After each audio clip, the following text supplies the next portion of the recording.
Did you guys see that Donald Trump was allegedly seething after he saw the new South Park episode in which Oh, yeah. That's gonna date this episode. No, well, because it'll still be going. That's true. Like, I mean, at the time of recording, 2 episodes of the season are out, and both of I which guess have what's him. getting J.D. me Vance is posted a corny ass tweet about it. there's one of two options here, which is that either A, Trump watches South Park.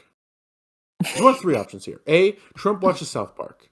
B, Trump was on Twitter and saw it, saw the clip. He was just doom scrolling and saw it. Or one of his aides or someone who works for him was like, "Hey, Mr. President, check this out." You're in South Park. It's so fucking funny, dude. This shit's hilarious. I'm not super familiar with South Park beyond cultural osmosis. I know what it is, I know the characters. I didn't grow up watching it. Mm-hmm. But yeah, I mean, it seems like it's pissing off all the right people, so that's fun. I love South Park in its prime. I have not enjoyed a lot of the recent seasons.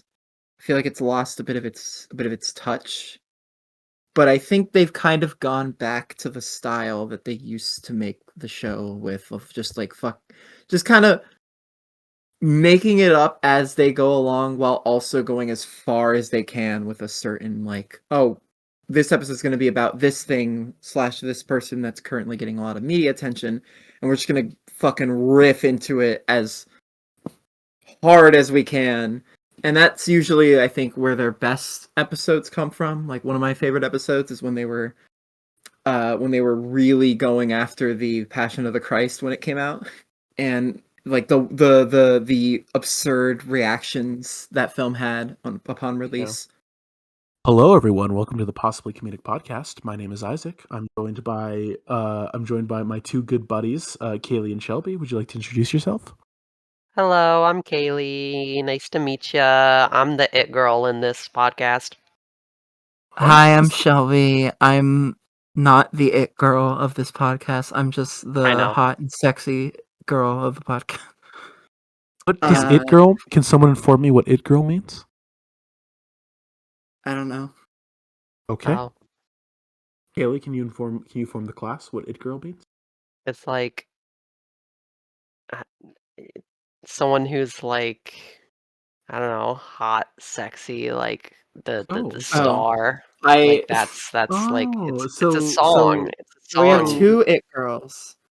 All right. I would also like to be an it girl if at all possible. No. Well, welcome to the It Girl podcast. Welcome to the It Girl Welcome to the Possibly It Girl podcast. I'm your host, Isaac. I'm Shelby. We just did this. For anyone who this is their first episode, I just want you to know this podcast is sponsored by NordVPN. This podcast is it's not 20% off on your first month. It's not. We need to say we are not sponsored by NordVPN yet. NordVPN. I want to fully put that out there. That's not true. She made that up. Please don't sue us. We have no money. But they find this podcast with 20. Do we even have 20 subscribers? We have maybe 19. 19. We have 16 subscribers. Hell yeah! We have 16 subscriber channels sponsored by Raid Shadow Legends. Join today for 10% off your first avatar. And whoever's the 20th subscriber is getting a free copy of Call of Duty. I'm looking at our stats. Oh yeah. I'm looking at our stats, and it appears we're number 1 in the world. Yeah. I do. Wow! But yeah, congratulations, gang. If this is your first episode of the Possibly Comedic podcast, I want to be clear. We are a centrist, apolitical. We believe in free speech. That's the only. I suck mouse toes. We have. Don't say that. We believe in free speech in America. We believe in free speech, except for when Kaylee does it. What the fuck? Shut up. Shut up, Wow. Kaylee. Guys are so mean to me. We are and all because I'm a celebrity on AO3. We're so chatty, socially so jealous. We're socially liberal, but fiscally, yeah, we don't like the term fiscally conservative. We like the term fiscally responsible. You know what I'm saying? We believe in common sense solutions, like stripping healthcare. Yes. But listen. I think Mitt Romney should run again. Is all I'm saying. I would have voted for Obama and Romney a third time. That's the winning ticket. Aaron Sorkin, written and directed by Aaron Sorkin. Possibly comedic podcast, the movie. Yeah. Did you guys see he's making Social Network? Sorry, no, we can't do two topics to start. I mean, he is, and we need to contend with as a nation that Aaron Sorkin shouldn't be a director. I agree. He should stick to the page. He should stick to the page, and then also but maybe not even that because he's writing your a movie. Fucking place, dude. But maybe not even that because he is writing a movie about the founding of Mossad, which I don't feel great about. Oh, well, with that being said, that's what we're okay. Yeah, movies. Sure. Movies. We go to the movies to be together. You know what I'm saying? After 4 episodes, we finally have a structure. Let's fucking go. Oh, really quickly before we continue. There's more. Can I tell a joke? Go ahead. So the movie series Rio? Yeah. Yes. I watched both of them the other day. The main character is voiced by Jesse Eisenberg. Yeah. More like Jesse Eisenberg. That should have made me laugh. It really should not have made me laugh. It really shouldn't have. It really shouldn't have because I just made that joke 5 minutes ago. Oh, I wasn't listening. So Shelby made this joke right before recording. Damn it! I should have saved that for the podcast, which to me is such a funny reaction to saying Jesse Eisenberg that I was like, "Yeah, hell yeah!" It was such a bang. It was such a banger. I don't know. Absolute banger. Going back Isaac to the old days, stole from me. I'm gonna cut this. I'm gonna cut all this. Fuck Shelby's jokes. I'm gonna cut all of this shit. Cut this. I'm gonna cut all of. I'm just gonna mute your audio for the entire episode.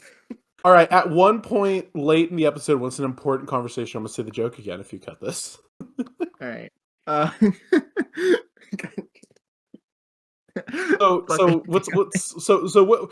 What's the structure, Shelby? Tell us about our structure. You're right. What's the structure? So we start off with a bit of banter at the start. You know how we do. Yeah, the giant British man in that one video. Just a bit of banter. And I don't know what you're talking about, but sure. Then afterwards, what we've been up to, just what's been going on, what's been happening, what have we, any movies we watch that are not of the topic, any mild I read this or I played this game or a funny little anecdote, just anything like that. And then afterwards, we have topic time. We're doing the main topic, the title topic of the episode. In this episode, as you can tell from the title, we are talking about Superman and Fantastic Four: First Steps. A little late, but that's okay. Wait, I thought we were talking Fantastic Four movie. I thought we were talking about the microchip tariff. I thought we were talking about a different Fantastic Four movie. Shit, I watched the wrong one. What? Nothing. Okay. And then afterwards, film of the week. Now this is a funny bit. because we do not release these episodes weekly, nor will we. Maybe Yeah, we so it's want to funny. try. Yeah, we want to try to go for monthly releases, but we will not be doing weekly because I would kill myself. I have to edit all these. But basically, film of the week. One of Yeah, us and we you will don't cycle know through. how hard podcasting is. It's the most difficult job in Yeah, the world. it's so hard. You don't get it. You at home, fucking Greg, you don't get it.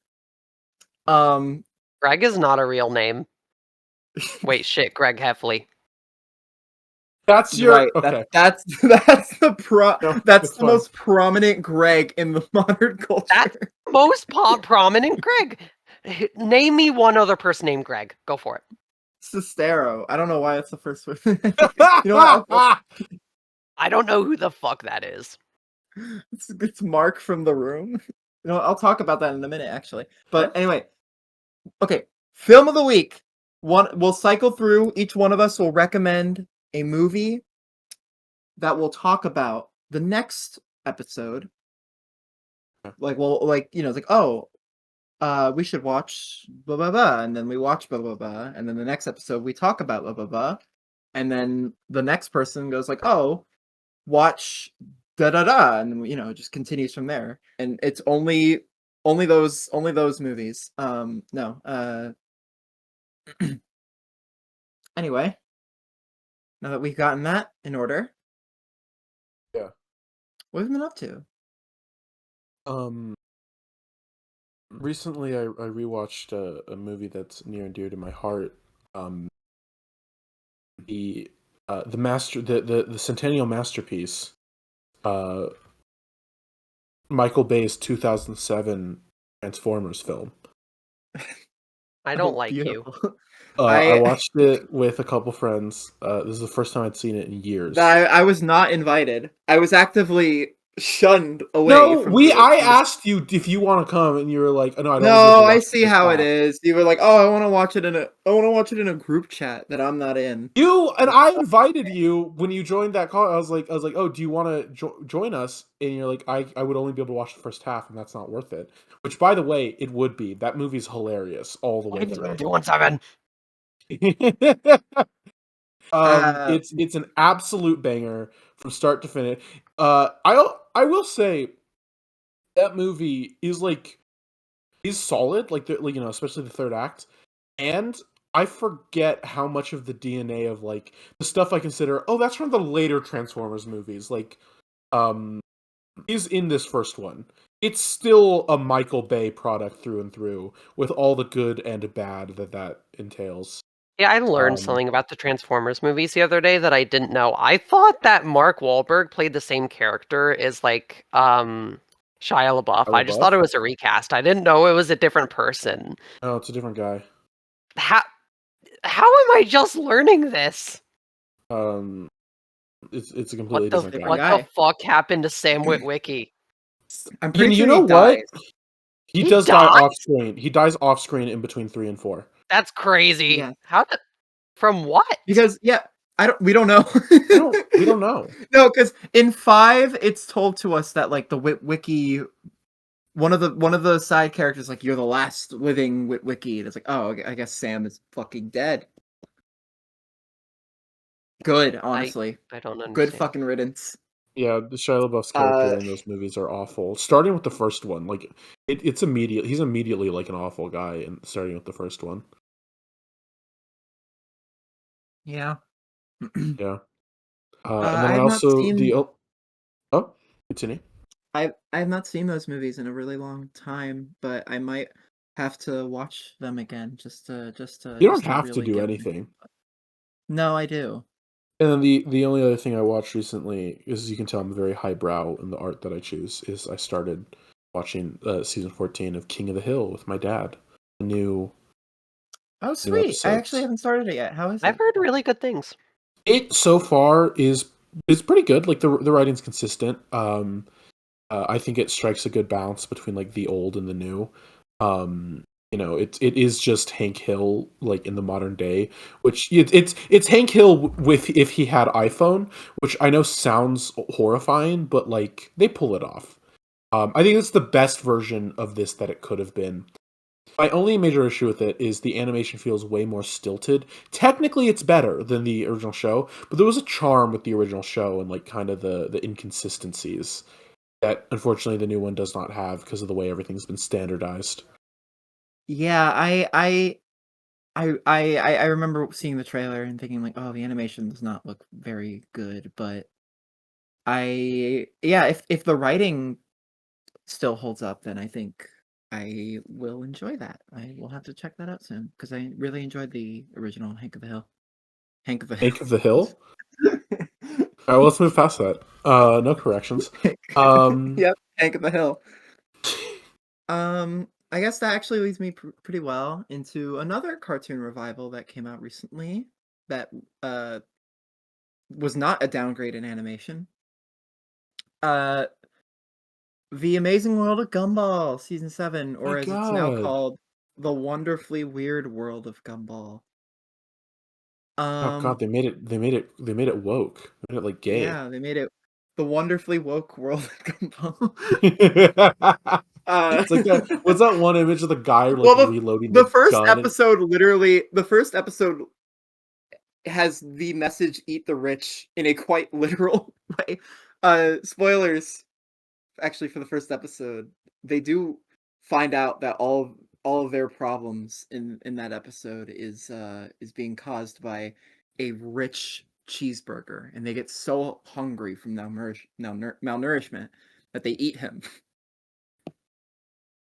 And so it ends with them literally eating the rich, kind of epic. Second episode's about AI Yuri, kind of epic. What? Just good stuff all around, you know. What's the second episode about? AI Yuri. What do you mean? Oh. No, I won't elaborate. You'll just have to watch it. It does very in a lot of ways. I would say certain episodes the quality varies, but that was kind of the same with the original show. But just like it just feels like another season. Like it feels like it did not leave in any way. The animation is just as vibrant and a lot, expressionist. They get even crazier with some of the facial expressions and some of the movements. Lots of different blends of styles, experimenting with the animation. There's a lot of that. Very funny, very charming, very wholesome at times. I haven't seen the whole season. I've seen like the first half of it, but I am really enjoying it so far, and I think it's hilarious that I don't. Have either of you seen the season 6 finale of Gumball? No. I actually haven't. I never got to it. I grew up watching Gumball, but I never got to the. Do you know what happens in it? I do. Yeah, so that's not addressed, like at all, or at least so far. Yeah. Is not. It is not. It just does not addressed in any way, shape, or form, which I think is hilarious because it does end on like a massive cliffhanger that's just not resolved. They've just elected to ignore it, which I think is fucking funny and just great. I love this show. I've loved it since I was a very small child, and the fact that it's finally back and it feels like it never left. It's just nice. It's great. I'm really enjoying it so far, and I will continue watching whenever I have the opportunity. I'd like to point out that Kaylee is currently listening to the Rio 2 soundtrack Ah! while we're. It's really nice, actually. Listen, I'm doing that and writing fanfiction and recording a podcast. You're listening to What Is Love. Oh, now she's listening to Gigi Perez. Okay. Fuck you. I such a playlist because I felt ashamed. Golly. Kaylee, what have you been watching? You know what I've been doing? I watched Grand Theft Hamlet recently. That was pretty fun. Oh, I wanted to see that. How was that? It is so funny. Like, I did not think it would be that great, but it's actually really hilarious. It's a weirdly endearing tale about like art during COVID and stuff, and like there's a trans woman in it who plays a very major role, and she's treated so nicely. And like I don't know, I felt like it just felt like some shenanigans I'd get up to with like friends in middle school, but like amped up production wise. And honestly, it was such a vibe. Another thing I also rewatched recently was Army of the Dead, which I like a little bit less than when it first came out, but I still really enjoyed it actually. The concept is fun enough to where like it enthralls me. And also I'm just a fucking sucker for like anything involving like dad and daughter dynamics, if you know, you know. But like it's just and also the Rio movies, I watch both of them. Greatest movie duology of all time. Not really. But I wanted to punch a bird for the first time ever after I watched Rio 2. Okay. The one voiced by Bruno Mars, I want to punch him. All right, so I guess the main takeaway from that is Kaylee wants to punch birds. Yeah, yes. That's what we should take away from this. Is there anything else you want to talk about? Well, I did see a Fantastic Four film recently. Ooh, which one? Yeah, we all did. Yeah, this is great. Yeah, we should talk about that. Yeah. Oh, well, we will. We will. I have first we gotta talk about. I have a couple more to talk about. So I'm gonna try to speed around this real quick. I went to a double feature screening at my local theater of The Room and Big Shark, which are both directed by Tommy Wiseau. I'm sure many people who are, as in like the 7 people who are listening to this, are familiar with The Room. It is considered one of the best so bad it's good movies. You know, I did not hit her, it's not true, it's bullshit. You know, you've heard that. That's from The Room. And Mark himself. Oh, hi, Mark. He was there. The actor, Greg Sestero. Oh, I thought. Wait, was it Mark or Greg? Shut the fuck up. For our audience, Isaac has just been fucking with me with this. I don't know what you're talking about. Mark Greg thing. I don't even get it. It's not. You don't need to. Okay. It's better if you don't. I watched both, and I had a great time. I'd never seen either of them before, although apparently that was the North Carolina premiere of Big Shark. I thought it had already been around, but I guess it doesn't have a distributor yet. How big was I was one of the first. What was that? How big was the shark? Pretty big. Also terrible CGI, but that was like part of the charm. It's very much it's a stupid movie, and everybody at the theater was having a great time. We were all laughing our asses off. Everyone was like cheering at stupid moments, and I forgot that this was a thing, but I heard about it a long time ago, where at public screenings for The Room, people will bring like plastic spoons. And for some reason, in the background of certain scenes, there's like framed pictures of spoons, and it's never explained why.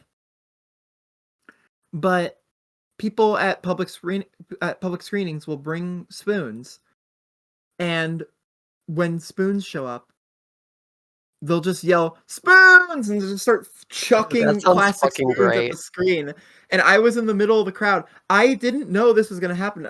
When I heard about that was like years ago. So I forgot about it. So I'm just watching the movie, and then all of a sudden I just hear spoons, and just everybody's fucking throwing spoons. Spoons are like hitting me at the back, and I'm like, what the fuck is happening? That actually sounds so beautiful. I'm gonna do that, but instead of plastic spoons, it's gonna be silver butter knives.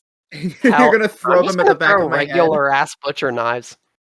At the back of my head. Well, and everyone's gonna yell, spoons and go "ow" as you get hit in the back of the head with a fucking metal butter knife. Everybody's gonna be yelling and screaming. It's not blood everywhere. It's not gonna kill you, but it is gonna really hurt. Like it's gonna be like fucking Christ. Is that a full ass silver butter knife? What the fuck? I mean, I got hit with quite a few plastic spoons. It was funny. I felt really bad for the theater employees because, like, as we were walking out, there was just a fucking sea of spoons on the floor, and I did pick like a handful up. Oh my god, Shelby! And what? Nothing. What's that? Nothing. You're just a very sweet person. Okay. I well, I had like an empty popcorn bucket, so I just like picked up a bunch of spoons and put them in there. Yeah, that's And what. then Yeah, for sure. and then I got a copy of The Disaster Artist while I was there, the book, and it was signed by Greg himself. Greg? Just had a great time. It was really fun. The other thing I want to talk about, I watched two very classic movies. I watched Gone with the Wind, which was fucking awful. Uh, and Casablanca, which was fucking brilliant. I And love then Casablanca. okay, I have a few more, but again, I'm gonna try to speed around it. I saw The Naked Gun, the new one. Loved it. So funny, so fun. Great time at the theater. Just a good classic comedy, and Liam Neeson does such a good job with the deadpan delivery. Um, just really good time. Go see it, please. Support comedies. Uh, it's it's just a good time, and I hope that this incentivizes studios to make more like mid-budget comedies because it was just a great time. It has a great laugh per minute ratio, and you know what? That's all I'm looking for. It was just a good, really funny time. Yesterday I saw two movies. I saw Weapons, which just came out. Um, so topical. Weapons, I fucking loved it. It was so good. Very spooky, very mysterious, and surprisingly very funny. Performances are all great. Alden Ehrenreich does have a Stash of the Year contender, What? which was very exciting. So we'll have to keep him in mind for We'll the have end to of the circle year. back.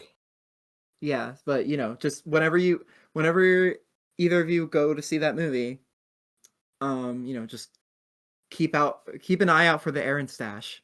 Just yeah, great movie, loved it. And then finally I saw Sorry Baby, which I don't think anyone listening to this has heard of, but it just came out and I fucking loved it. It's not really something I could joke about. It's not a it's not, but it was a very deeply moving and profound film that I really loved, and it's easily my favorite movie of the year. And yeah, I loved it, and I'm really glad that I went out to see it. The only really pod worthy thing I have to mention about it is that because I did have to drive an hour to go see it, Winston Salem, and it was in the middle of the city, and it was at this theater called the A/Perture Cinema. And when I went inside, they were like, "Okay, your screening will be right down that hall downstairs." I was like, "What?" Uh, and so I went down, and it was like a fucking basement where like you could hear like an AC blowing. It was not very tidy. It was pretty small space.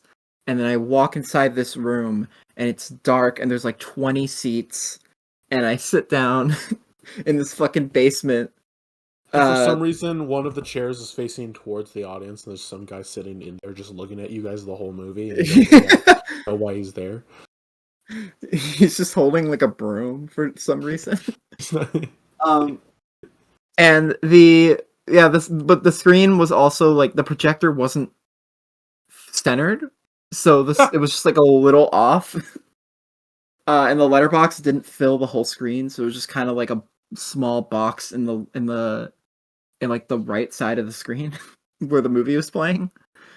So just that was a bit of a silly moment, but I love the movie so much that I didn't even really I wasn't I by the time it was over, I completely forgot that I was watching it in a basement with like in a box on the right side of the screen.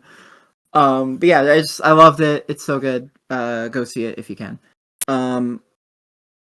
Yeah, I think that's about everything I got. Oh, the one more thing is over the weekend I reread The Hobbit by J.R.R. Tolkien. Wonderful. Love that book. And as of today, I am now reading for the first time Lord of the Rings. Hey. Hey, let's go. So yeah, I read I read the prologue, which is like just 20 pages of Hobbit lore. Oh yeah. Good stuff. There's an entire section about how much they love, like it's like a 2-page document about how much they love smoking weed. So that's awesome. Yeah. I And love it's I love good those stuff. books. I love those books, and Fellowship, first like half of it, a bit of a slog. I remember thinking that when reading it for the first. Well, I have read Fellowship, but it was so long ago, and I remember thinking, I was like, man, that was really tough to get through. um, so I put it off, and then I never got back to it, and it's been like, oh god, I want to say like 7, 8 years. I was in high school, so yeah, it would have been like 7 years, I think. Yeah, 7 years. I'm 21. um and yeah, it was a good it was a good book. I remember liking it, but I wasn't ready, you know. I was 14. I wasn't ready for the responsibility. But now I am. I'm ready to dive in, and I'm very excited. Very cool. And yeah, with that down, let's get to the topic. So, all of us have seen the new James Gunn DC movie, Superman. I don't know about all of you, but this was my most anticipated movie of the year. Easily. Maybe the most excited I'd ever been for a movie.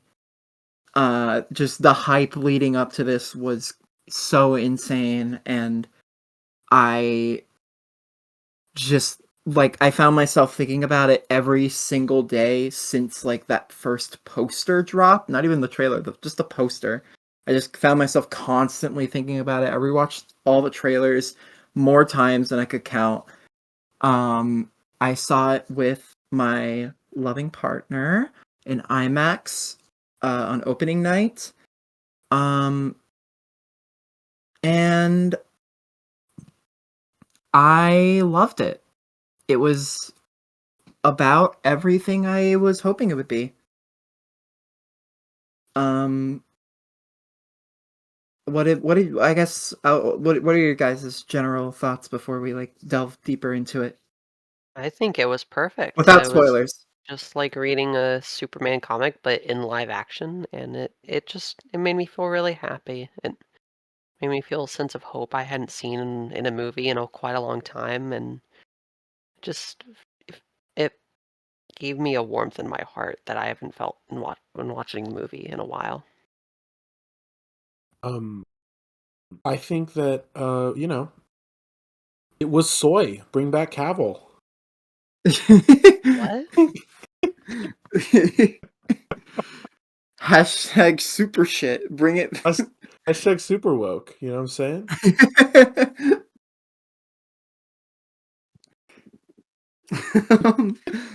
What did you think, Isaac? I just told you. Shut the fuck up. Oh, what? I can't do a bit? I can't be the heel? Okay, fine, whatever. Yeah, I fucking liked the movie. And someone has to have an interesting opinion on this one. I've decided it was gonna be me. But yeah, fine. It was a good movie. Fucking, wow. James Gunn made a good comic book movie? Holy shit, stop the presses. We're really breaking new ground with this. No, it was good. I'm a big Superman guy. He's my favorite superhero. My favorite comic book character. I've been reading his comics like since I could read. And yeah, I'm a big fan of this mythos, this character. And I never got too attached to any of the live action adaptations of him. I have a deep appreciation for the Reeves movies. I remember I liked it's not that great of a movie, but I did rewatch Superman Returns a lot when I was a kid, mostly for the plane scene. I was like obsessed with that movie for like a few years when I was a kid. There's a certain amount of appreciation I have for the I don't love the Snyder take on the character, but I do. There's a lot of things I appreciate about it. I really like, I do think there is something to be said about like, yeah, they're like the treating Superman as this like mythic figure was like cool. It was cool that like that was a thing for a few years, but at the end of the day, um, you know, my favorite aspects of Superman are the human drama element, right? To badly butcher and paraphrase something Grant Morrison said. Superman's problems are everyone's problems writ large, right? Like, you have to go walk your dog. Superman has to walk the dog around the solar system, right? Like, it's it's the human store experience on a larger scale, right? And I think that's what this movie handles well. I do have problems with it, but overall, yeah, it made me happy, right? Like what Kaylee said, like this is just it's just a kind-hearted movie. Like it's a very it's like one of those movies you see and it's like, yeah, man, I feel good after I feel good after watching this. I feel better than I did 2 hours ago. Yeah. Absolutely. I think I haven't been a Superman fan for that long, or at least not in that way, but I remember specific memories when I was like 9 years old, around when Man of Steel was coming out. In that summer, I had a portable DVD in my room. It was on my desk, right next to my bed, and on summer nights when I could stay up all night, I would just watch a bunch of the DVDs that my dad had, and quite a few of them were the uh, classic Superman Christopher Reeve movies, and I watched the first one, and I also watched Superman Returns quite a lot as a kid. I kind of went through those quite a bit. The two scenes I remember rewatching the most were the scene where Superman saves Lois Lane from the helicopter in the first Christopher Reeve film, and that you got that iconic that great exchange where he goes like, "It's okay," it's like, "Easy, miss, I got you." She goes like, "You got me, who's got you?" It's like, oh, great stuff, very corny, Yeah, very fun. and that rooftop scene is so horny, man. It's like Yeah, it's like, I hope this didn't put you off flying. there's Statistically, a it's the safest scene way to travel. there's a scene in the new Superman movie where Lois Lane is making out with Clark Kent while low-key dry humping him on the kitchen counter. That is less horny than the rooftop scene in that's less The sexually charged interview, than the interview in Superman in the just original like, Honor do movie. you eat?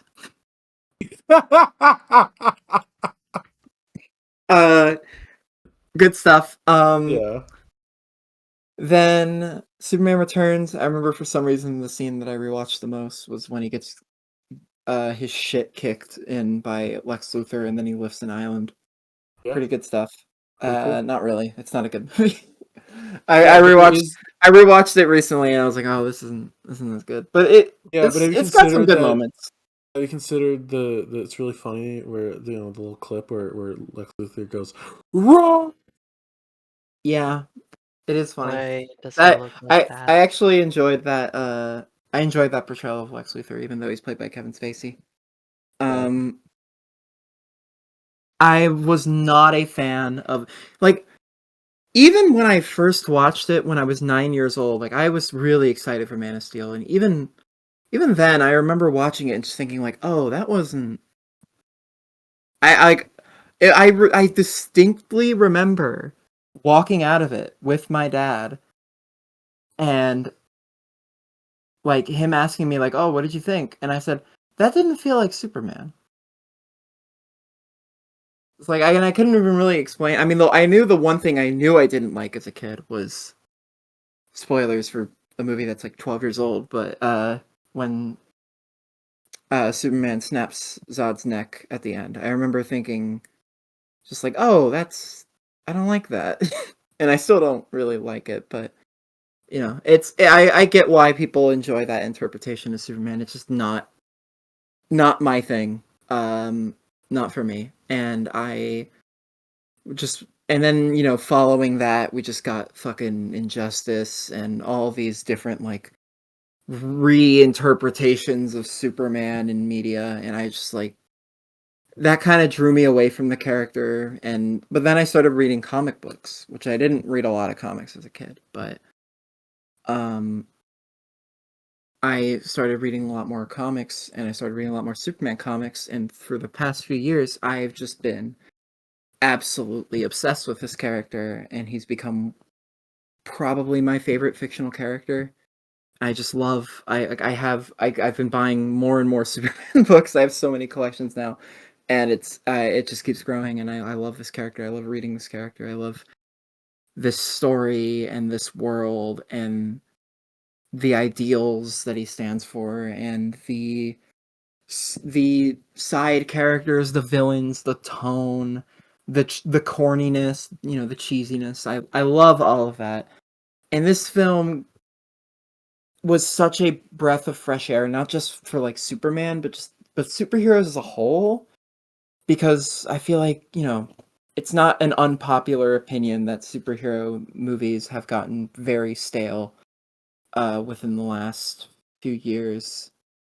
And this just brought back such a sense of awe and wonder and just discovery. Like it's throwing you into this new established world that's so vibrant and so colorful and so like high scale sci-fi fantasy, and it doesn't slow down to like explain all of it to you. It just thrusts you into this It what? massive world. Yes, it thrusts hard into this into a massive, massive, massive world.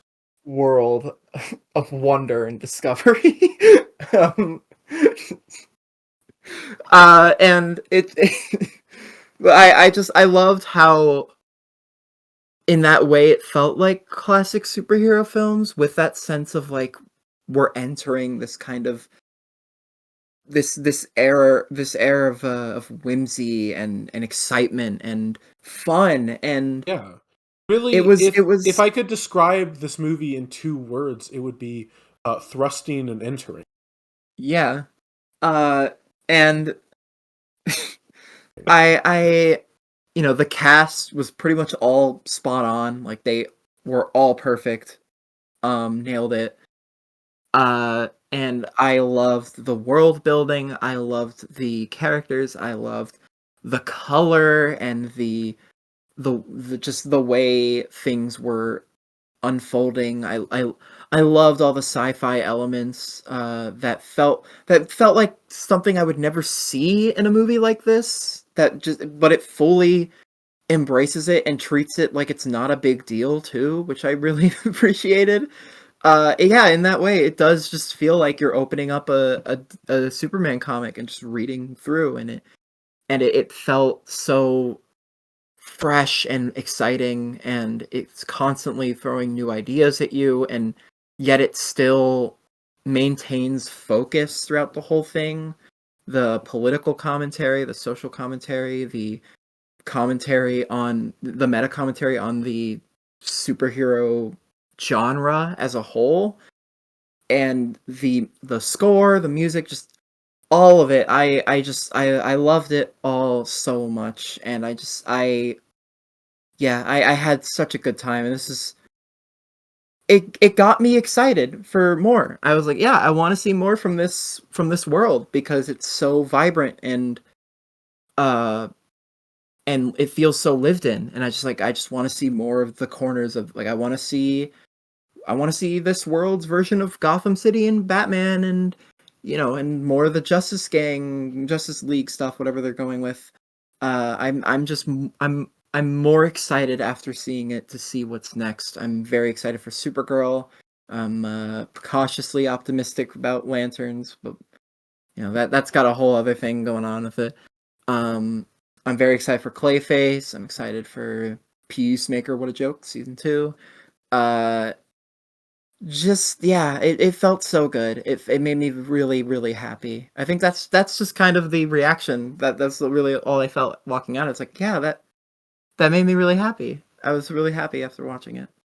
All right, someone has to make this miserable. So the issues with the film is I guess we can talk about some of the negatives. My only gripe is that I wish it was longer and had a bit more room to breathe in there certain is there are a little bit of there's a little bit of pacing, but I'm mostly over that. Like with a second viewing, I was like, okay, I feel by the third viewing, I was like totally like, yeah, I'm fine with the pacing. But there are some pacing stuff, but it's like nothing like it's nothing that's like that like none of it detracted from my enjoyment. I think. Yeah. And plus, if I spending time complaining about unlike a certain movie we're going to talk about. Yeah, there's a whole nother can of worms we got to get to when it comes to like I wish this was a little longer. I wish the pacing was better. I wish this movie was finished. I think honestly, the fact that I think I could complain about some of the pacing in this, but the fact that it's able to squeeze so much into like a tight 2-hour runtime and it doesn't feel overwhelming or like it's like losing the plot, like it has a focus, it has a through line. I mean, we've talked about this before, like the whole thing is like it does feel like you just picked up 4 issues of a Superman comic. Yeah, I loved how it just drops you into the middle of what's going. Like there are things in the plot. The inciting incident happened already. The plot's already happening. We're just kind of peering in. That way, it feels like you're just picking up like a new issue, and it like just gives you a quick recap of what happened last issue that you missed. And I love that. It just felt so much like you're just again being just thrusted into hard into this world. You're thrusting and entering the Superman.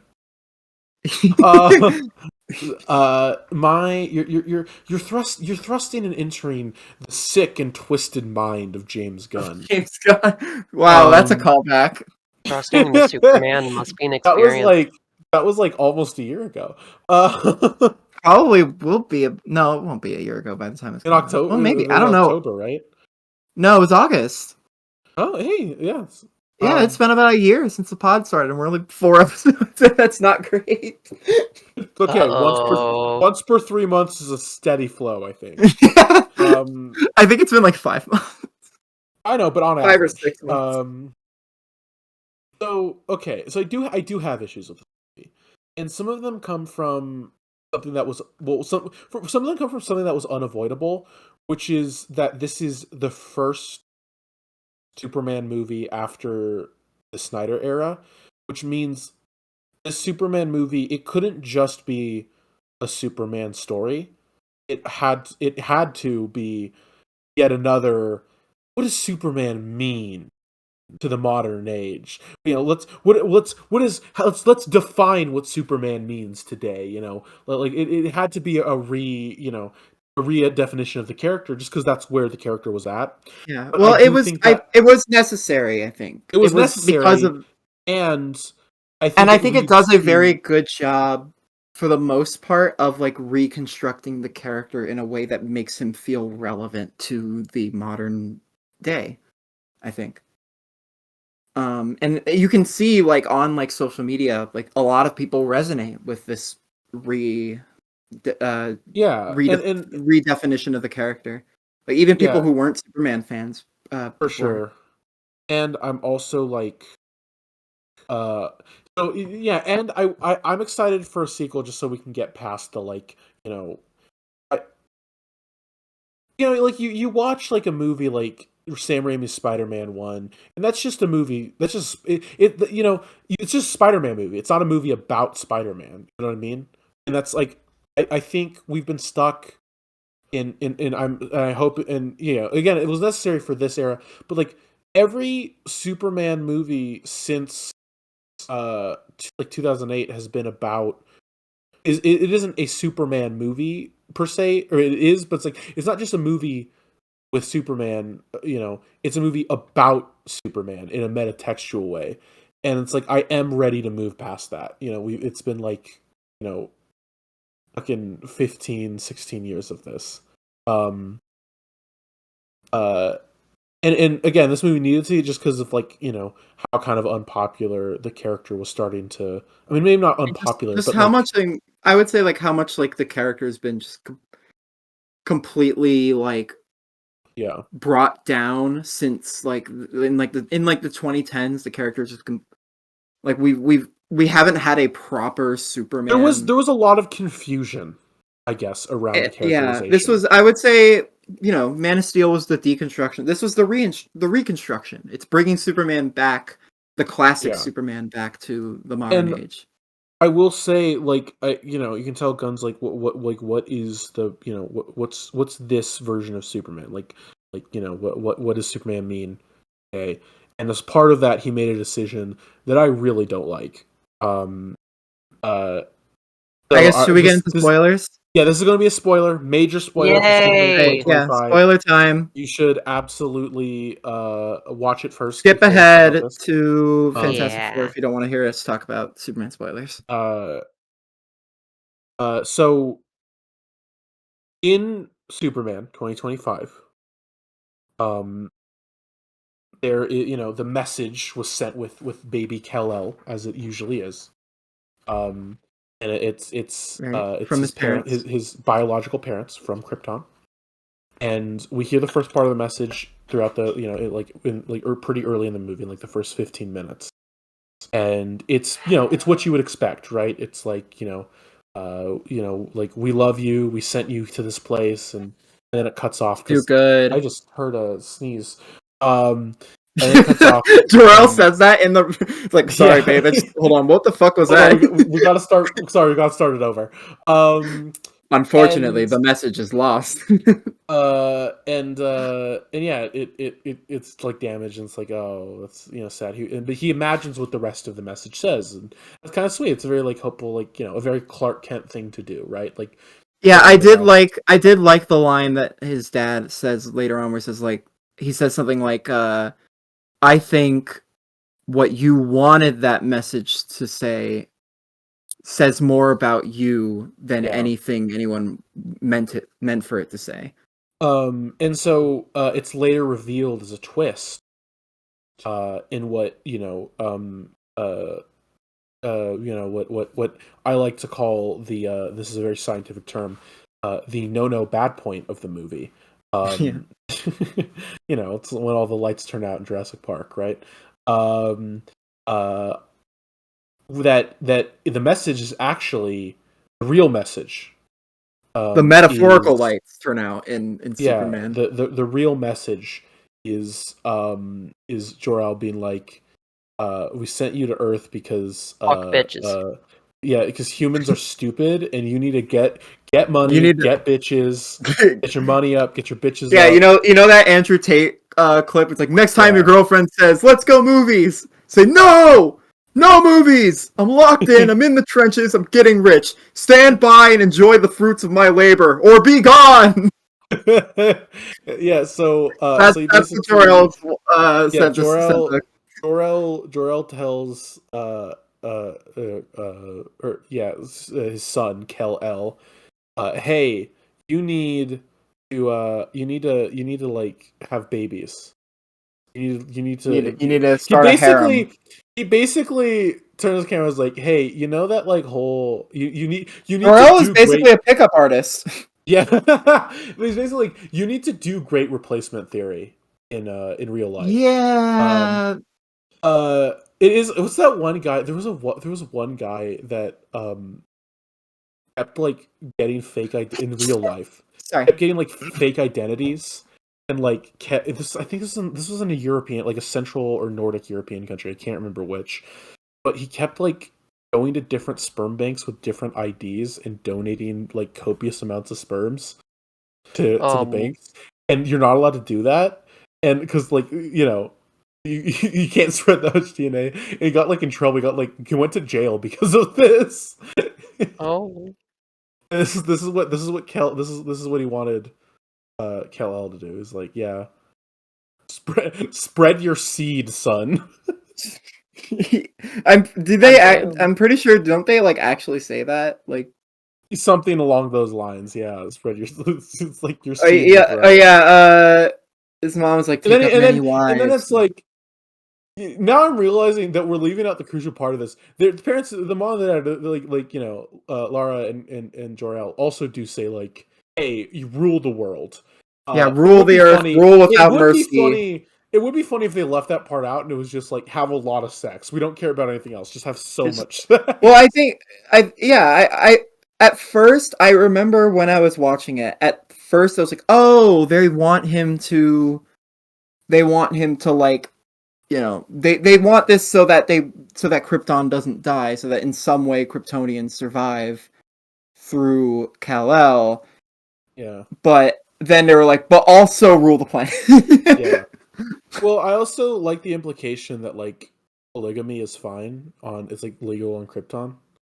They're take multiple wives. He's like, this is like my 7th wife. She's not even my favorite.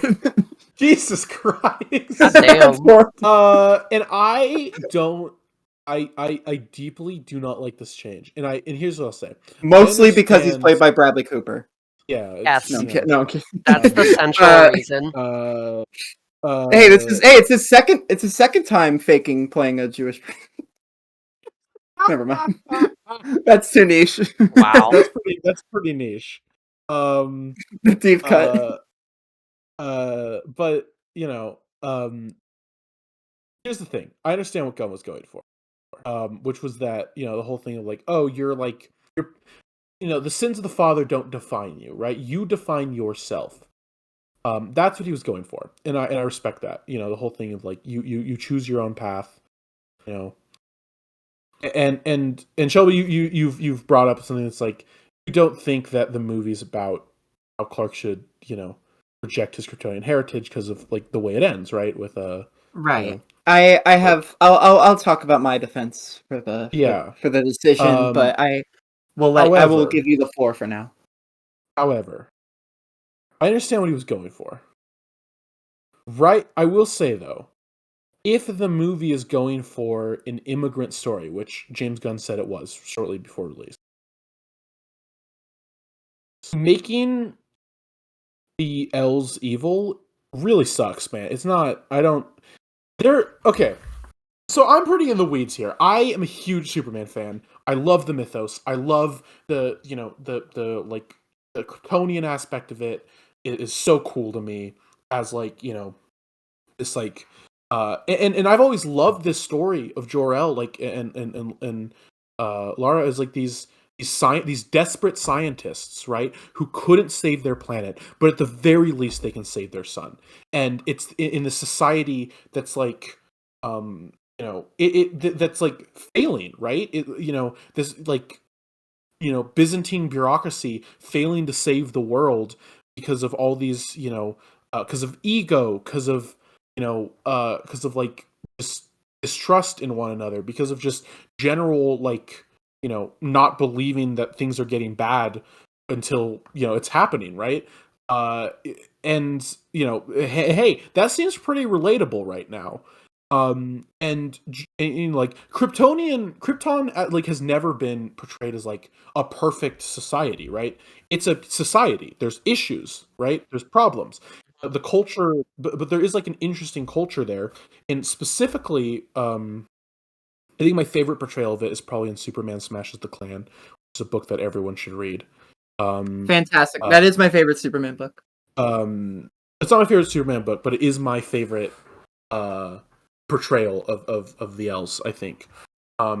And it's like, yeah, it's like this is it like reminds you, oh yeah, this is an immigrant story, right? Of these, written by these two Jewish Yeah. immigrants Oh, in and America. in that story, I think the immigration allegory is like much more integral to the story because it is about Superman protecting this immigrant family that is being attacked by the Yeah. KKK.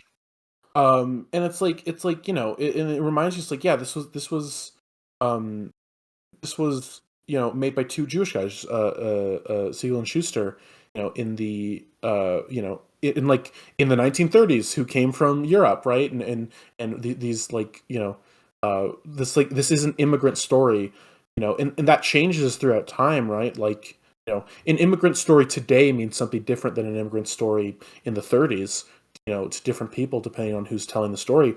But what I think Superman 2025 fails at is portraying that in a way that I think is respectful to the moment that we're in, because it ends up feeling to me less like an immigrant story and more like an assimilation story. Yeah. The speech Clark gives at the end is, it isn't "I'm an alien and that's okay." It's "I'm just as human as the rest of us," which in the metatextual sense is true, but in story, if the alien is the metaphor for, it's like, you know like, the problem isn't that he's like, he is an alien. He is. I have my other interpretation of that, but I'll also leave it for And I just think that, like, yeah, it ends up feeling like, well, it's okay because you were, even though you come from this scary place with, all these evil fascist people, and your parents were evil fascists who want to do great replacement theory in real life. Even though that's true, it's okay because you were raised by two hardworking Americans. In the, you were taught good morals by two hardworking Americans. It's like, okay, man, yeah, it's like you lose something when frame the story that way, whether or not intentional. You do lose something. Mhm. I do think it is very much a case by case basis of like what someone watching it gets out of it. Because your arguments Like, as to why you for the record, like, I am going to get something different because, my grandparents were born in Mexico, Mhm. and like, and I'm second generation, and there was like a lot of, like, passing down culture and stuff, and it's like, you know there is like a personal connection I have to that, right? So it hit me a little harder. I was like, I don't like this aspect. Yeah, that's fair. Um I don't have that perspective. My grandparents did immigrate from Germany, but I only recently found out that two sides of my family are both Jewish. I'm not going to pretend I understand the Jewish immigrant experience because I'm not. But I mean, even though I come from that, that's not, I wasn't raised on that. So, but I do think, yeah, the Superman being an immigrant is vital to the character, and it's ingrained into the character's history from the very beginning. And I totally understand people's problems with it, the way it's portrayed in this movie. The reason it didn't bother me, well, I'll say at first it did bother me at first, while watching the movie until the ending, and that kind of made me reevaluate the rest of the film. And then on second and third watch, I kind of was like, yeah, no, I think I better understand what it's going for and why it works for me. Um, because I think, for one, even before the message is revealed, I really like that they do establish that Clark is melancholy about not being able to access any information on Krypton. Like he even like solemnly talks about how he has no history or family or like anything. Like he doesn't know anything about where he came from. And that hurts him. And I really appreciated that. I also really liked that I like that he has this message on to just like to soothe him, because it's the one bit of his first home that he has. I like that. As for the reveal itself, I do think the Great Replacement Theory stuff, not not too fond of that. That part, that's the part that I'm like, I don't. That's a little uncomfortable, but it's like if we had to like go to like these fucking white supremacists and be like, well, you're right that is what we're supposed to do here, but we're not, because we're good Americans. I think by the end I'm like, I would need to see how what do they follow up, how do they follow this up in like something, in like a sequel or something, for me to properly judge it, because it's kind of vague in this. But I do really like that the movie at the end of the day isn't about, I don't think it's about Superman rejecting his Kryptonian heritage, because at the end he still, he's at his Fortress of Solitude with his Kryptonian robots. His cousin comes by, Supergirl.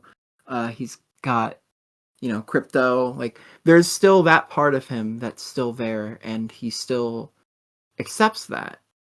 And I think by the end, he just has found the balance of like who he is, because he feels torn at the start of the movie between those two worlds. And at that point, towards the end, to me, it felt like it was just him kind of accepting the parts of himself from both worlds that make up who he is.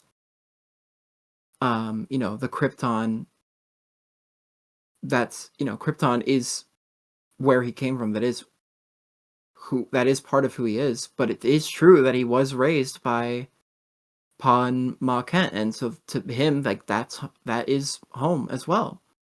It is not just a story about this guy who came from a doomed planet who's orphaned. It's this guy who came from a planet that he has no real knowledge of, and is forced to reconcile with that, and also find his place in this world that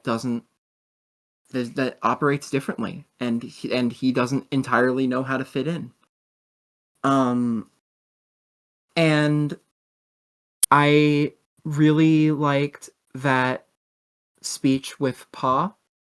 I like the line he says, and this is the moment where I kind of started to come around to what the film was going for. Because it would have been so easy if it had been like, oh yeah, they're your parents, but we raised you, so you should just listen to us. He says, like, no one is supposed to tell you who to be. No, that parents aren't supposed to do that. We're just supposed to give you the tools to make fools of yourselves all on your own. And that, to me, made it more profound, because it was like, you didn't. It's him basically saying, like, you didn't become a superhero and save people and be a good person and be a kind person just because you were raised that way, or because you came from a planet of people that wanted you to be that. You did all that because you're just a good person. That's just who you are. You would have done it either way. And to me, that made it feel less like an assimilation story. And as for the speech he gives at the end with Lex, to me, I didn't read it as like, oh, I'm not an alien, I'm human. I think it was just it was about the dehumanization of the term alien. The way, no, I think you're right that was the intent. I don't think anything had bad intentionality. Right? I think you're absolutely right that the whole human thing. Like, I just think that I only feel about it that way because of the 2 hours prior. Does that make sense? Where it's like, if that speech was in a movie where there wasn't a twist that his parents were evil, I would feel like, yeah, that's a very I think like it. But the it fact makes that sense. it is in that movie, it just adds another layer to just like, okay, well, I think it worked for me because I feel like I've heard the word alien used in such a like dehumanizing way, especially recently, and it's not it's upsetting. It's not a good I don't like that word, really, alien. It's really just the way it's used right now is so like it's almost like lesser. Like, oh, they're not us. They're not one of us. They and Lex uses it in that way throughout the whole movie. Like he never calls him Superman. He calls him Alien. One time he calls him Superman is when he's mocking the name. And he's like, no, he's not a man. He's an alien. He's a thing. And Superman speech at the end isn't just like, oh, I'm a human because I was raised on Earth. He's like, no, I'm a human because I live and breathe. I laugh. I love. I wake up every morning, same as all of you, and I make choices. I try my best. I make mistakes, but I still try. And it's like, that's universal. That has nothing to do with where you come from. And I think that to me that was the very like that's what I got out of it, at least. And I can understand why people got a different interpretation, but that to me that was just very in the moment, like even seeing it for the first time, that was very much the clear intent that spoke to me. Yeah, I feel like a lot of my issues with this movie come down to like, I know what the intention was, and it still comes across this other way. Like, I think to me, I would have if I were like taking a pass at the script, I would have made it more ambiguous whether or not the message was real.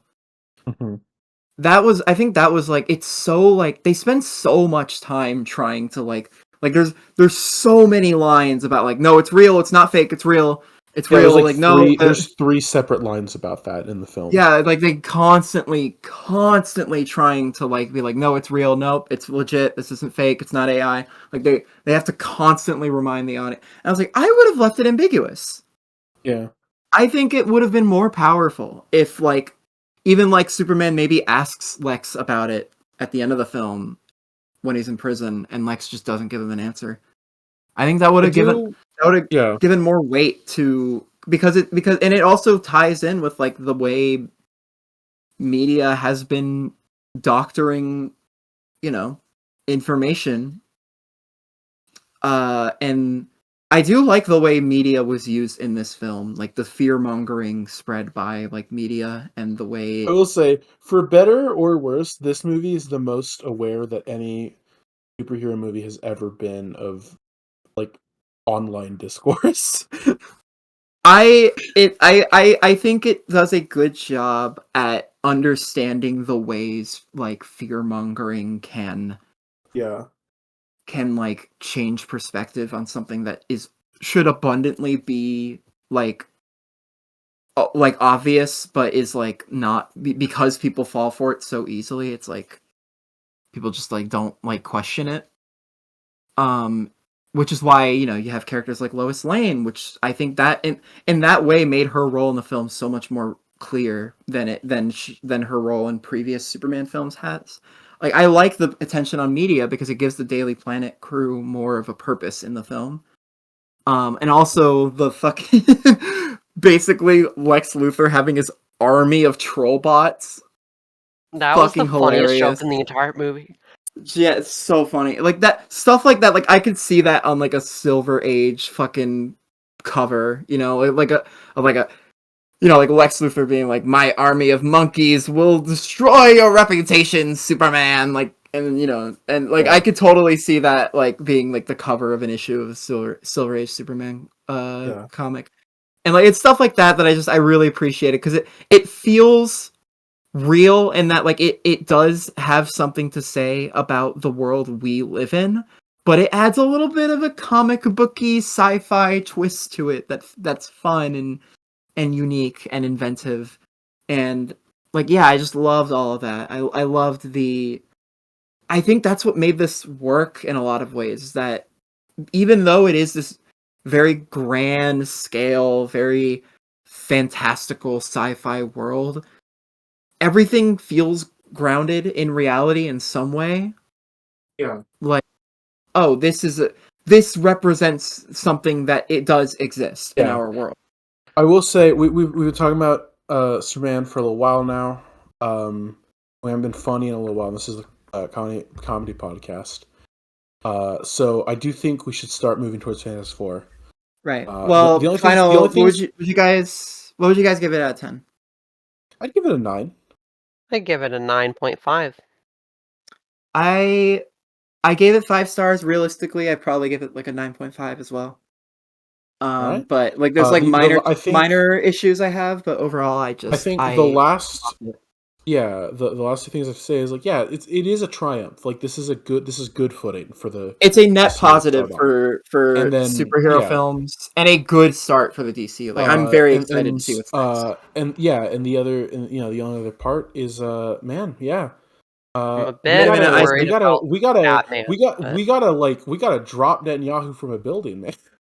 Okay, so now that we talked about Superman, extensively, we'll see how much of that makes it in.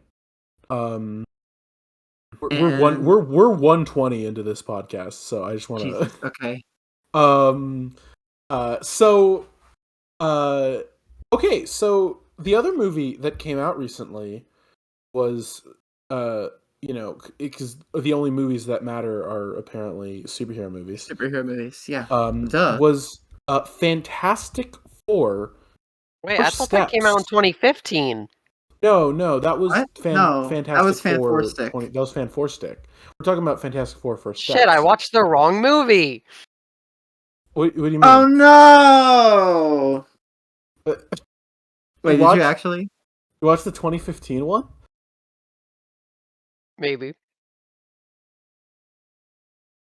I mean, it's the same gist, right? Sure. Yeah. Let's go with that. Let's just go with it. Plus, I didn't want to buy a ticket. That's fair. I'm trying to save money right now, and yeah, that's why you saw Superman 6 times. I saw it 4 times actually, and that was like, well, weirdly enough, that was before I had a job. So, granted. Anyway, I've seen it 4 times, or seen it 3 times. You should watch it 2 more times just to see more so times. Fantastic Four First Steps is the Josh Trank, horrible director in this movie. That's no, Matt Shackman directed the 2025 Fantastic Four First Steps. So okay, I guess I gotta update that Wikipedia page. Hold up. So here's the thing. What did you think, Isaac? Fantastic Four First Steps is, I would say, I have 2 things to say about this movie. 1, it is a good movie. 2, it is the 37th film in the Marvel Cinematic Universe. And it feels like fucking Christ. And it feels like it. It doesn't. It really does. You can. It's Feige. You know what I mean? It's Feige's brainchild. It's Feige's like editing. It's all the telltale signs. The Walking Dead season 2 of the MCU, right? And even the ones I like, you know what I mean? Like there was honestly there was a feeling watching, because I was a big fan of Gunn's work in the MCU. Guardians 1 and 2, and there was a feeling when I watched Suicide Squad, where I was like, wow, this is like completely different from, Gunn's work in the MCU.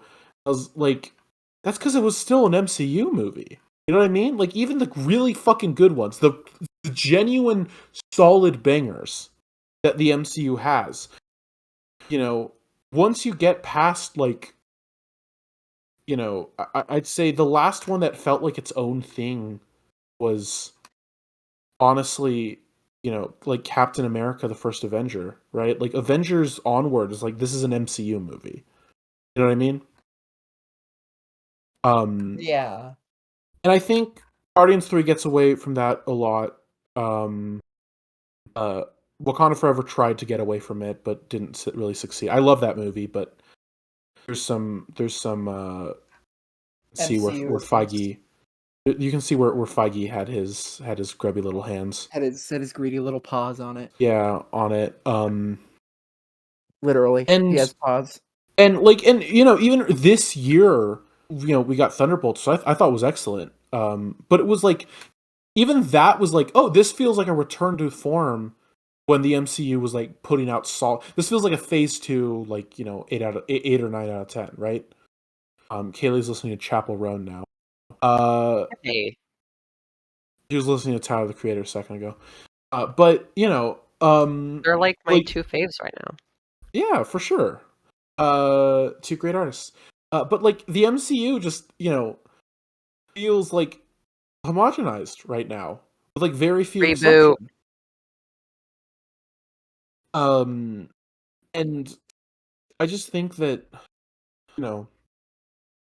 this movie doesn't escape that. And there are things about it that are like, yeah, it's like the costuming is like very not MCU. It's more true to the comic characters than I think the MCU usually is, and definitely more than like the Fox X-Men, Fox Fantastic Four films ever were.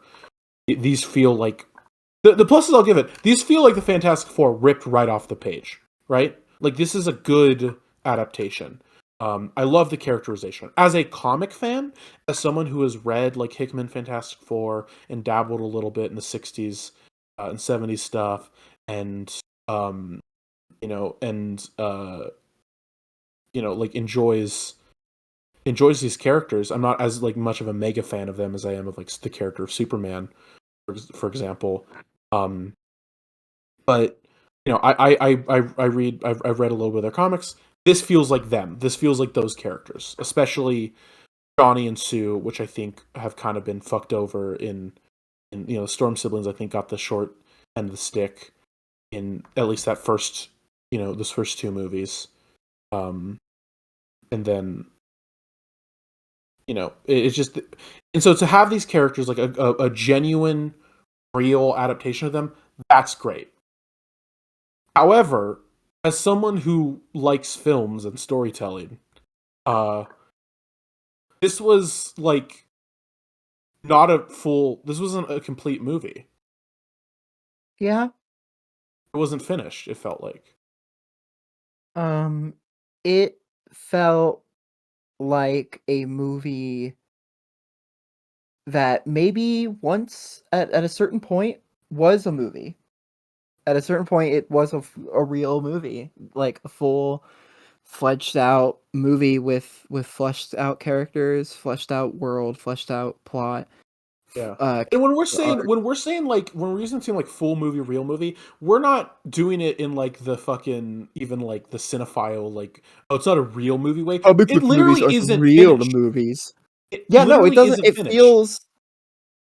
I enjoyed my time watching it. I will probably never watch it again or think about it much ever again. Because that was my biggest issue with it. It feels disposable, which is a big problem that a lot of MCU movies have. And there was a lot riding on this one. Like, this was supposed to be their big, like, break. Like, this was supposed to be the change. And the fact that they were like, there's still so much about it that feels insecure and scared to break from the mold and really challenge themselves with something new and different. And there's like moments where it addresses certain things that feel new, but it doesn't really tackle any of that. And it doesn't feel equipped to tackle it, and it gets scared. And it reeks of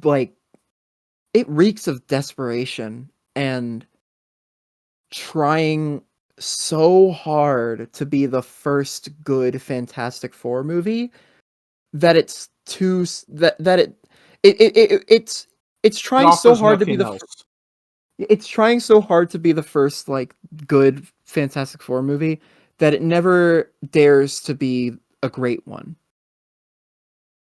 Like, it's too afraid of alienating any audiences, of like it doesn't want to have too much time in between action scenes, but it also doesn't want to have too long of action scenes, and it just feels like it's gliding through the plot. Like there's no the plot moves first and foremost. This is like one of the first movies in the MCU that feels like a legacy sequel to something that doesn't exist. Yeah. Or like it has like all of those like mannerisms of like it's like for nothing. Like what is this for? Is it a legacy sequel to the comics? Like what is this? I don't know. Like it just feels hollow at the end of the day. It's like, there's some great stuff. The movie what pisses me off is if this was just like a bad MCU movie, I mean, that would have sucked, right? Because like the Fantastic Four got fucked over a lot, but I wouldn't think about it very often. However, this movie often, several times, threatens to get really good, and then just doesn't follow up on anything. Backs away. It like I don't know. There's a lot of it throws a lot of great ideas. It's like, wasn't that great? Let's move on to the next thing.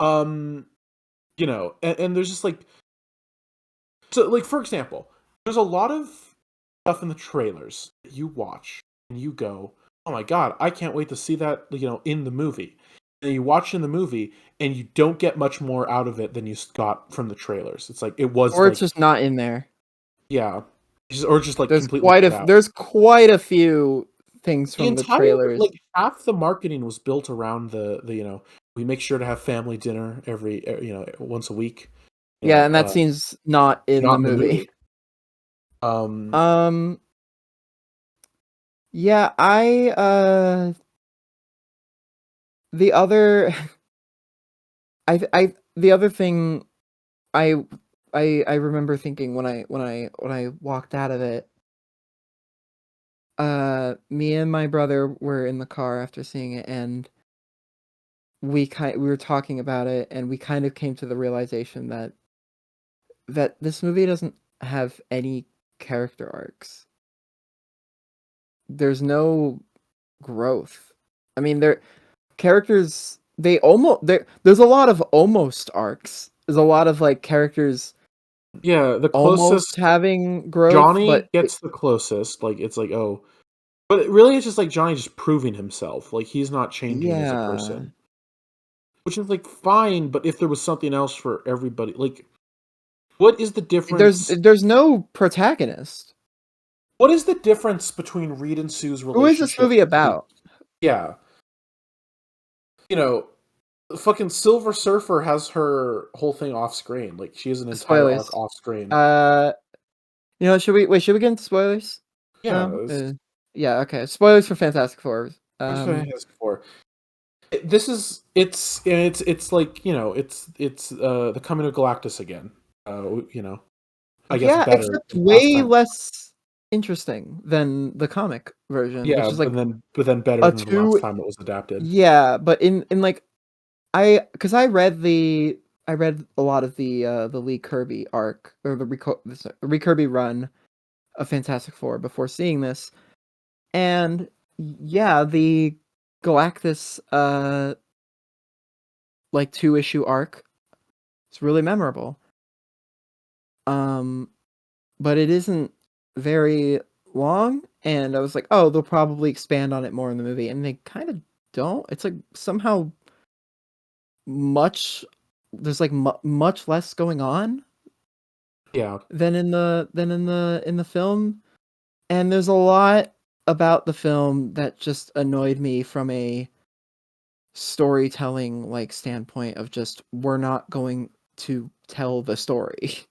Yeah. Like it feels like you're reading a Wikipedia summary of the movie. It's like we're gonna do this, and then they do it, and it's like okay. Yeah. It is. It's a feeling there's that no like high. There's not really many highs and lows, and if there are, they're very brief and resolved very quickly and easily, and like there's not really any triumphs. Like it's just kind of like goes like along, and they do the thing, and then it ends. Like it's like okay. Yeah. And here's the thing: is like we're still like we're being very harsh on it. And it's like it is in the better half of the MCU. You know what I mean? Like it is a good movie. My issue, well, it's good. I would say it's okay. But my thing is, the people celebrate. If you're celebrating this movie, if you loved it, like I know people are like they've been waiting for this type of like to like have these characters portrayed this way for years and years and years. And I'm very happy for them. I'm very happy that it made them happy. And I hope they don't get screwed over by the Russos are coming, so everyone prepare themselves. But oh god, my thing I herald the Russos. They should have just gotten one of the Russos to play Galactus. That would Gage O. Russo as Galactus. It's the same guy. It's he spends the whole movie talking about his failed date. Yeah. But so my thing is like, I am glad that they nailed the characterization. I'm glad they nailed like the world. It felt like it did feel very it felt comic accurate. That's awesome. That's not enough anymore. You know what I mean? Where it's like if the MCU wants to do, right, if they want to like go back to like because I feel like there is like something happening over at the MCU that like they're focused on more, trying to bring back like trying to do what the fans actually want instead of like with like in multiple ways. One side of that is Deadpool and Wolverine, the like kind of fan service, like, oh look, it's that thing I know from thing like, and the other part of that is like things like Fantastic Four, where it's like this is like the comic, accurate version of these characters that you've always wanted, right? And they've been doing that with like costumes and stuff for a while, and it's like it's cool that they're finally like trying to I don't think Deadpool and Wolverine is the direction these movies should go. It is the direction the movies are going, I think, just because that movie made so much more than Fantastic Four and Thunderbolts. But as far as like, yeah, Thunderbolts was great, and Fantastic Four, got like, got these characters right, but they need to, like, if we're on movie 37 of this franchise, I need more from you. I can't just do, they got good characterization. Okay, is the movie good?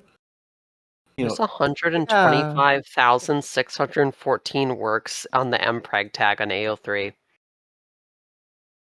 Okay. That's Kaylee, all what for did you this think episode. That's all for this episode of the Possibly Comedic Podcast. I'll talk to you later. No, Kaylee, what did you think of the episode? Or what? No, of the I think Simon Kimber what did you think of Fantastic Four? Struck another bit of gold. Kaylee, what did you think of the MPreg? Okay. Kaylee, what did you think of Fantastic Four? Well, I'm googling Johnny Storm MPreg to see.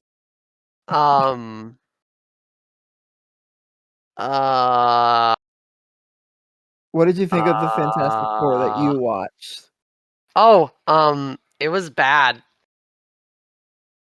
Damn. It was just really, it was like watching paint dry, but like it's not even a good color paint. It's like shit colored paint. What do you think of the portrayal of Ben Grimm? Why does it? What did you think of all the Why is he characterizations? naked? Why does he not have balls? Where did his balls go? Does he piss? Does he piss? This is an interesting idea. It's fantastic. Say that again. Do you think it just kind of like dribbles out of the cracks in the rocks in that movie? Yeah. It's like Did he you needs a catheter. I think that I think like it feels like we're in this era of just celebrating like the bare minimum Yeah. where Oh my it's like, oh, god. they got Johnny Storm got pregnant in the Ultimate Comics. God damn What, it. you're Why are we kidding? talking about You're kidding. Hold on. I'm googling this. He was infected with an alien parasite, and he was like an alien parasite. Why are we talking about this? Hold on, I'm interested. This is just like Tucker in Red versus Blue. There's a lot of fan fiction about it, but like I don't see the actual thing. This is just like Lavernius Tucker in Red versus Blue when he gets pregnant with an alien baby. What the fuck are you talking about? Do you not know about Junior? God, I'm uncultured. Hold on, Isaac. Where did you get this information about Johnny Storm? The most trustworthy place on the internet, Tumblr. Hell yeah! An Ultimate Fantastic Four 30 written by Mark Miller. Hold on, Johnny Storm. Why? Shelby, okay, so let's hold on. Let's let's include this tag. Okay, so there's 50 works and Johnny Storm Mpreg on AO3. Shelby, you really thought we'd get to the end of this podcast keeping to the structure 100%? You're crazy. I think I'm the wrong person to have. I thought we would stay on the topic of the. We're talking about Fantastic Four. We're talking about Fantastic Four. Kaylee brought up Mpreg. I'm going to Google Johnny Storm Mpreg, and I found something. Yeah. Well, I thought we were talking about the movie. We did. It was okay. Shelby. It was an MCU movie. What am I gonna say? It was what earth-shattering revelation about the Mandalorian season 3. What earth-shattering revelation are we gonna get out of the Marvel Cinematic Universe's 37th feature film? I guess you're right. 37 films and only like 5 of them are notable. I guess you're right. I guess. Oh God! Do you want to move on? I'm gonna have to watch 39 films before Avengers. And all the movies too, or not movies. I'm gonna have shows too. I'm gonna have to watch a handful of them. Don't forget the shows. All right, so movie of the week. Yeah, well, actually, okay. The last thing I want to say, the last thing I want to say before we move on to movie of the week, is all right. I feel like I know the answer, but time to decide definitively which movie was better, Superman or Fantastic Four. Superman. Superman by like 820,000 for 2069 miles. It's not a question. The only thing Superman's so much better. The only thing Fantastic Four has over Superman is there's nothing in the movie proper that's as offensive to the source material as the change with the L's. However, we know for a fact that's not going to stay true, as we know. But also is coming. To be fair though, the reason Fantastic Four doesn't have anything offensive is because it never does anything. It doesn't take any risks. Yeah. Yeah, you know what? Maybe if they were like Reed Richards is the child of the devil, that would have been like, well, that's crazy.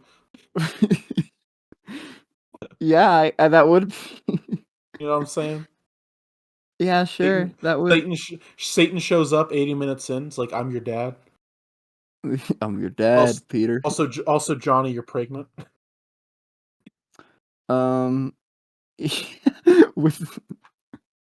With my other baby, everybody's pregnant. Everyone's got a demon baby inside, except for Sue. Yeah, she just has another baby. Yeah, no, Superman's better, and just by it being like a complete movie, you know what I mean? Like by default, the fact that it is a movie. Yeah, I think there's a version of Fantastic Four that could compete with Superman, but it doesn't exist. So Yep. And we're not getting a director's cut. So because Feige don't do that. Yeah, no. Feige don't do like that. 5 deleted scenes that they like cherry pick and put on the fucking Blu-ray, like extra special features. There's like apparently like 18 minutes of this movie missing, dude. It's crazy.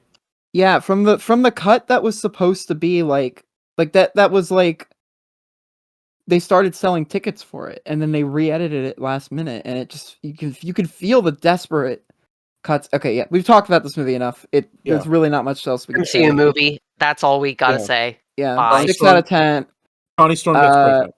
6 out of 10. He does. I'm gonna write about it actually. In the movie. Hold up. Kaylee, what would you give Fant 4 Stick? Just curious. 1, and the only one bit that I found funny was just it's I can't even think of anything. Time and 0. then beats his oh, okay. And then I would give Fantastic Four First Steps a high 7, like a 7.5 or such. That is surprisingly high, given. I'd give it. It's like I'd say like out of 100 a 75. Funny tags on AO3 about. I would give it a 6 out of 10. It was. Here's what I'll say. Here's what I'll say. If you watch, Kaylee, I don't know what you're talking about. BTS MPreg Best 2023. What does this even mean? Jesus Christ, Kaylee, the last thing I'll say. This podcast has gone on long enough. We need to wrap things up. Is simply that if you go in Superman wanting to have a good time, you'll have a good time. It's fine. It's a solid, solid, it's like there's stuff to enjoy. It's not irredeemable. It's just disappointing. If you want something exceptional, you're not gonna get it. If you want something exceptional, rewatch Transformers 2007. Michael Bay's. That's the message of today. Well, that brings us to movie of the week. Which we will. I unless any of you have a recommendation, I have one prepared. Okay, I think hit me. I think that we can get a lot of mileage out of this. It's one that we were gonna watch, but I think will be a great conversation for the podcast.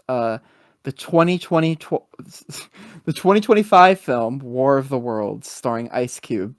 Oh no. God! Oh yeah. So we have to find time to all get on a Discord call. Turn our cameras on. You have to have your camera. If I see anyone with their camera off, I'm kicking them from the call. Yeah. Go watch it before we record next episode. We are working on something else that we're gonna put out. Yeah. Hope probably before the next episode. And I will guarantee that will come out tomorrow. Sponsored by NordVPN. No, we're not sponsored. But it is coming out tomorrow. Shelby didn't correct that. No, I'm not. we haven't recorded it yet. Shelby, let's do it. I can't do it tonight, but we will find time to do it. I will edit this episode and get it up probably within the week, and that is all for now. This has been a possibly comedic podcast. I have been possibly MPreg podcast. I have been not your host. Shelby's the host. I'm the announcer. I've been your announcer, Isaac. Joined, of course, as always, by my two co-hosts. And yeah, bye. Forgot our name. Goodbye. Sexual.